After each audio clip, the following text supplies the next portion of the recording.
对7月初开始，北部传统市场合法的大头啊，会当去煮疫苗。不过有一寡大头根本是四价牌，要来追踪是真困难。不过指挥中心表示讲，会依据地会通报予地方主管机关的名册为主，会强调讲这部分一定会处理，予民众安心去买物件。中央20宣布扩大煮疫苗的名单，维持民生需要的市场单位也拢有列入去。大商表示，逐工接触的人拢无稳定，加上排大的所在无通风，会当生住会较安心。有先登记名字啊、姓名啊，就是摊商的人员这样子，对吧？可能不知道排得到还排不到吧。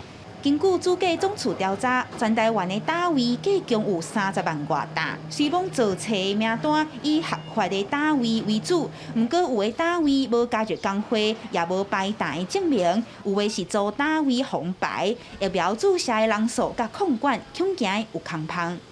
我不敢讲说一定很完整啊，因为你一个摊位绝对不可能是一个人在营业嘛。外面摊贩我们有41处摊贩集中场，那个是我们有列管的，那个我们会处理。那这个是一个市场管理过去的问题。那就防疫上，因为合法摊商是可以清楚列册的，所以地方主管机关去怎么去做这个完整的列册。那列完册之后，我们就会依照这个列册名单来施打疫苗。